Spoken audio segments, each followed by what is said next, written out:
All right, genius. So you've decided you want to know what investment banking is.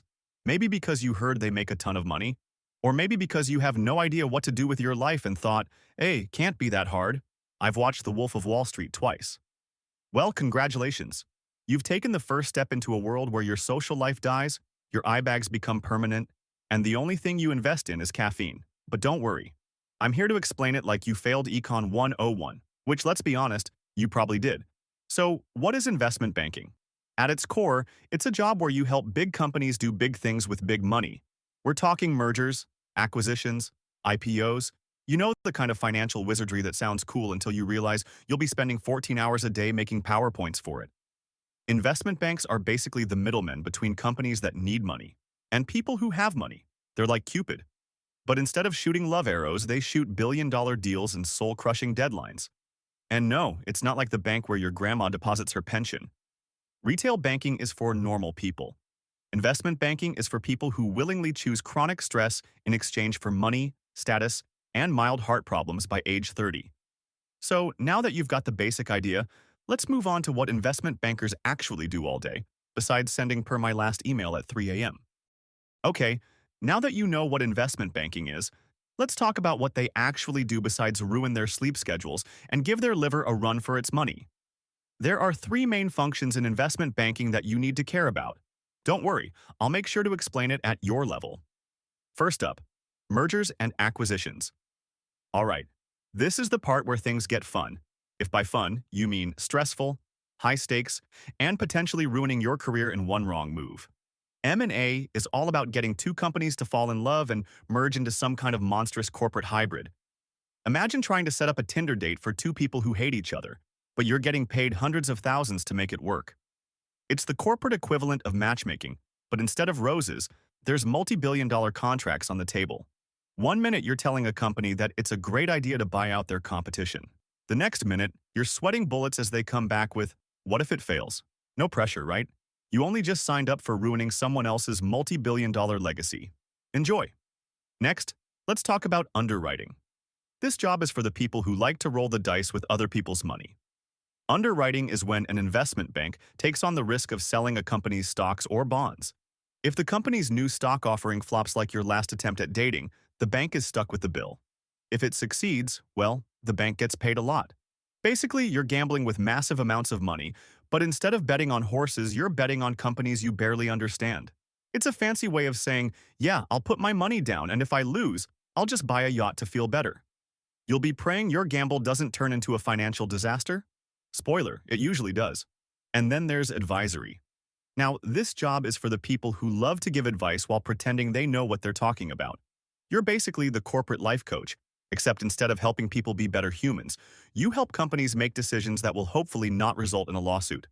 You tell CEOs, hey, maybe you should buy that other company, or I don't think your stock price is going to go up anytime soon. And if you're right, boom, you get paid. If you're wrong, well, someone else will get the blame, but you're still getting paid. Welcome to the magic of advisory. It's the perfect job for people who like to look smart in meetings but secretly just want to impress people with words like synergy and market consolidation. The only thing you need to know is how to sound like an expert while everyone else does the heavy lifting. So yeah, M&A, underwriting, and advisory. That's the real deal, folks. Three ways to make a ton of money, ruin some companies' lives, and probably cause some midlife crises. But hey, no worries. By the time you get the paycheck, you won't care because you'll be too busy crying into your overpriced office coffee. This is what a day in your life is going to be like. You start at 6 a.m. because apparently sleep is for losers. You drag yourself out of bed, look in the mirror, and see a walking corpse with a LinkedIn profile. But no time for an identity crisis. There are billion-dollar deals and lukewarm coffee waiting. By 8 a.m., you're in the office, looking like you just crawled out of a finance graveyard. Your inbox? Already 30 deep. First half of your day is back-to-back meetings where you pretend to care about synergy while secretly Googling what synergy actually means. Lunch? You're eating a sad sandwich with one hand while making PowerPoint slides with the other. Slides you'll redo 6 times because your MD wants more punch. Whatever that means. The office? Sleek? Sure, but the vibe?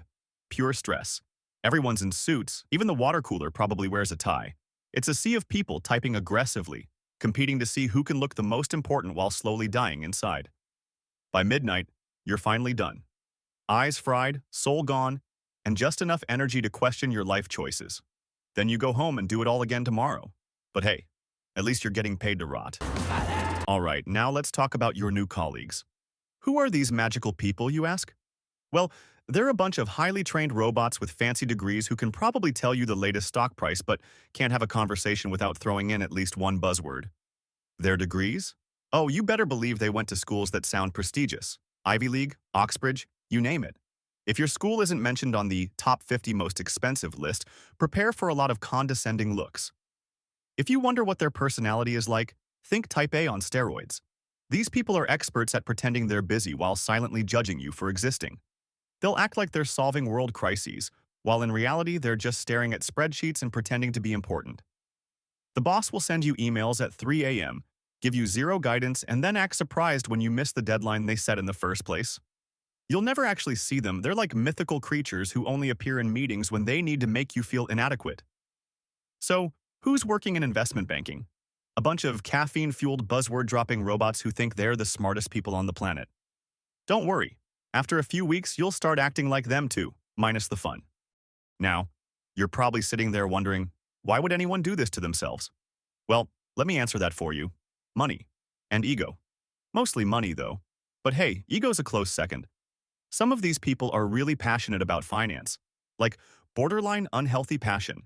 They dream about mergers and stock prices. But, let's be real, most of them are just in it for the paycheck. And the bonus. Oh, the bonus. Because if you're not getting a six-figure bonus, are you even really living? Now about the career path. You start as an analyst, slaving away with zero sleep and wondering if you'll ever see daylight again.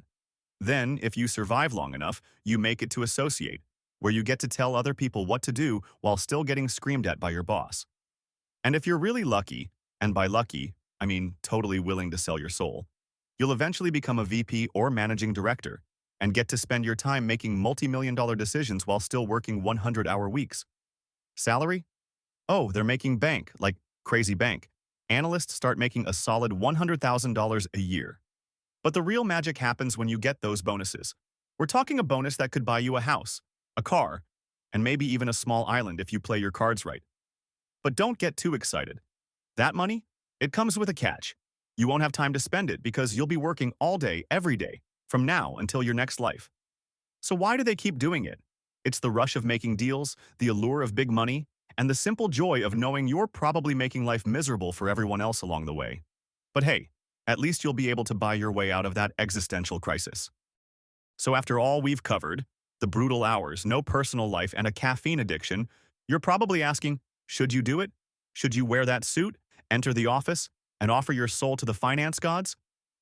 Honestly, if you dream of making millions and schmoozing with CEOs, then sure, sign that contract and pray you stay sane. But if you enjoy life outside of work or think weekends without conference calls sound nice, maybe this isn't your dream job. You might earn enough for a yacht, but good luck finding time to sail it. The truth? Investment banking isn't for everyone. If you thrive on pressure, don't mind missing out on life, and are okay with never seeing sunlight, welcome aboard. But if you value sleep, free time, or not aging a decade in 6 months, consider other options. In the end, it's your call.